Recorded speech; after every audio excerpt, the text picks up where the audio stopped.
Going on a cruise is an ideal vacation where you can travel at the same time as meeting new people and enjoying exotic destinations. While you may think it's all fun and sunshine, there are some facts about cruising that you should know about. We've done some digging and found out some top secrets that cruise liners don't want you to know. Amazing!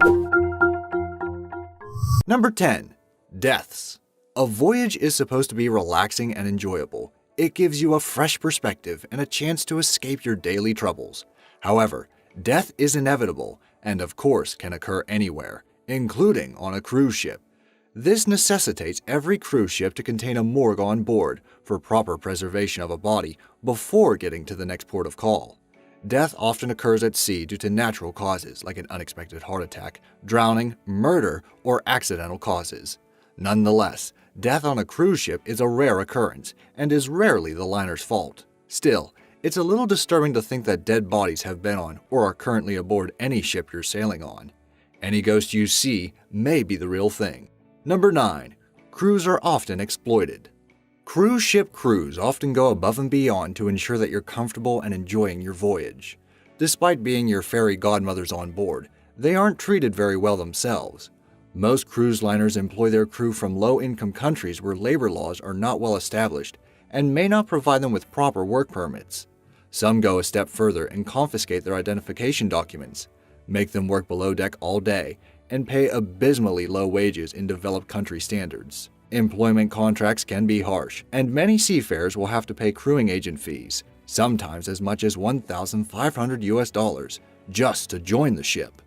For the lowest paid, this will mean half of a typical 8-month contract will be spent just to cover this expense. Passengers only get to see front-end staff while most of the crew are out of sight, which means that despite their terrible pay, they also don't get tips.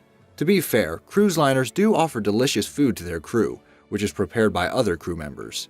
They also get relatively high wages compared to opportunities available in their home countries. Not only that, liners offer long contacts that promise growth opportunities to crew members, with promotion opportunities, and once the crew is on land, they help them acquire houses.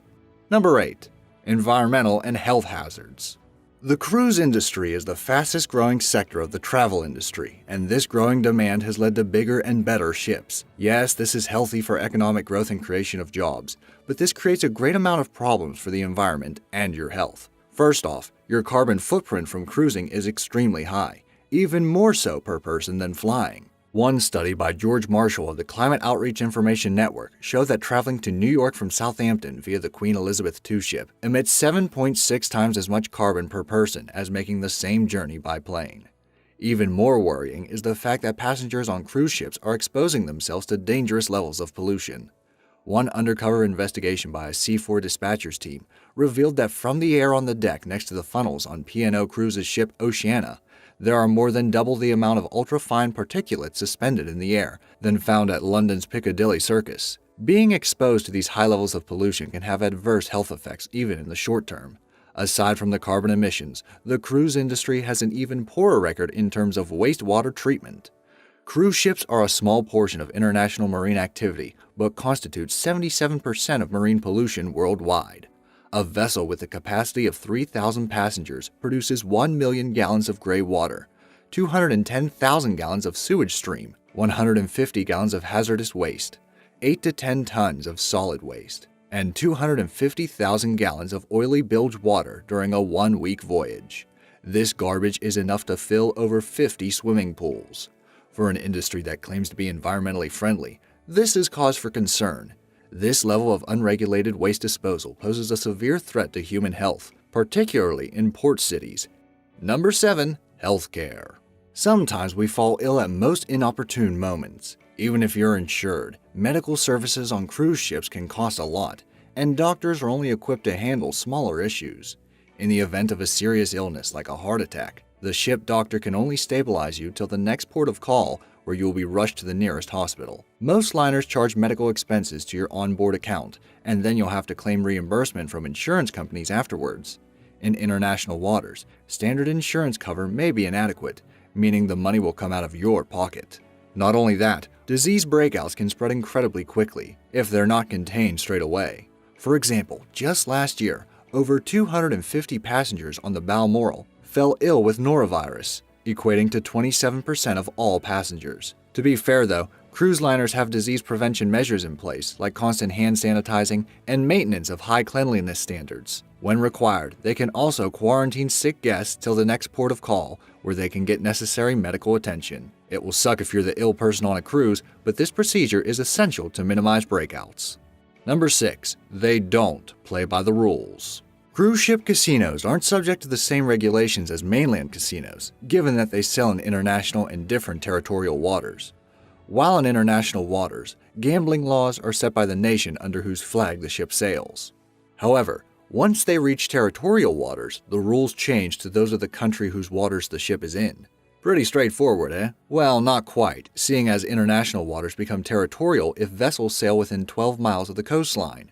So ships will usually take advantage of this to give you worse odds. You'll often find casinos tweaking casino rules in their favor. Yes, the house always wins, but cruise ship casino rules give an added advantage to the house. The most common rule change is blackjack paying 6-5 instead of the customary 3-2. This rule change means a $5 bet would pay $6 instead of 7.5. You will often have to place large wagers of $25 plus to play the 3-2 blackjack. Video poker is another favorite which has meager payouts as well. Number 5. Crime. Being on a cruise ship does not mean that you're entirely safe from crimes that occur on the mainland. You're basically on a traveling island with just as many people as a town would have, which means crimes are inevitable. Petty theft is one of the most commonly reported crimes, but more serious crimes also occur, like murders, sexual assault, and bomb threats. Crimes are usually reported to the closest port of call, but by then crucial evidence may be destroyed and incidents at times get forgotten. Authorities at these ports of call are at times not equipped to deal with some cases, which means getting justice is a difficult process. In an effort to reduce crimes on cruise ships, passengers are educated on safety measures, and there's a zero-tolerance policy on board. The ship also has trained security personnel on board to keep passengers safe so they can handle criminals before any port of call. In the event of a crime, Admiralty law comes into play when apprehending criminals and deciding the best ways to punish them. Number 4. Pirates. When we hear the word pirate, our mind automatically drifts off to Captain Jack Sparrow and Blackbeard. But today's pirates are nothing like those rum-drinking scallywags. Today's pirates manifest themselves in the form of angry hooligans who bear dangerous weapons. Piracy only occurs in international waters where no nation bears any jurisdiction, and mostly cargo ships are targeted. Cruise ships are also attacked, but it's a rare occurrence as only 6 incidents have been reported in more than 10 years. Some of which are failed attempts. One such incident involved the ship Azamara Journey, which was approached by a couple of small boats. Yet, the crew and captain managed to evade them without anyone getting harmed. Despite piracy among cruise ships being rare, crew members are prepared for an attack and also have measures in place to prevent them. Ships always travel at night with lights off, save for a few mandatory lights, and crew members have been properly trained to deal with such an event should it occur. Ships also have night vision devices and binoculars in order to detect crafts approaching the ship, and international anti-pirate task forces patrol areas most prone to piracy. Number 3. Port calls are not guaranteed. A port of call is included in a cruise's itinerary from which the ship stops so that passengers can visit the destination. Cruise liners can change the schedule at any time at the discretion of the captain, so there is no guarantee that the ship will stop at any port of call. To be fair, most cruise liner brochures include this fact, though it is mostly in fine print. The cruise line may refund the port tax in the event of a failed port call, but if the port call was due to events beyond the captain's control like bad weather, then you don't get a refund. Refunds are mostly in the form of cruise credit, and they don't amount to much. Number 2. People fall overboard.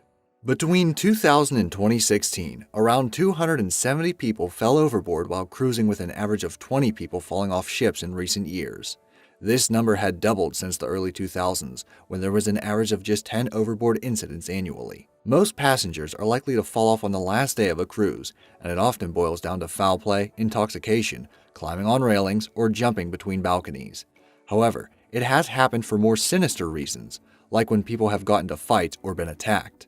Such was the case with a Disney cruise worker who was reportedly thrown overboard after being assaulted in March of 2011.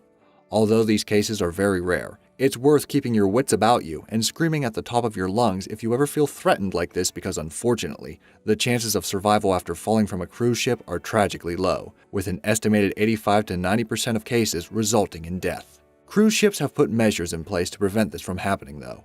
The first is that guardrails are high, and if a passenger does fall, several life ring buoys are thrown overboard to offer the person a floating device. A request is then sent to other ships within a 30-mile radius to aid in the search, and lifeboat rescue squads are tasked with finding the passenger.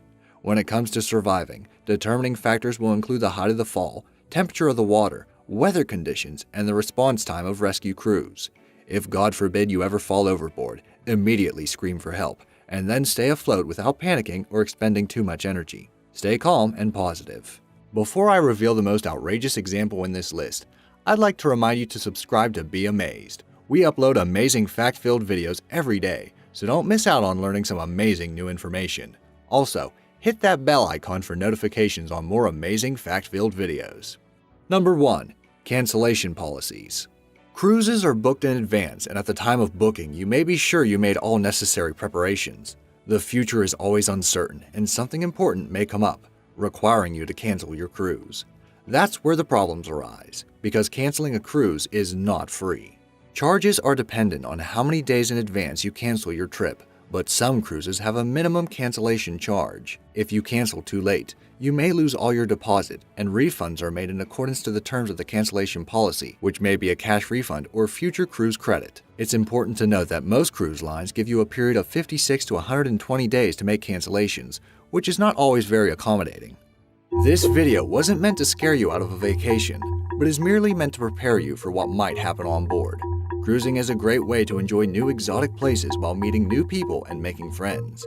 Did you learn anything new about cruising? And will you consider these facts next time you book a cruise? Let me know in the comments down below. Thanks for watching.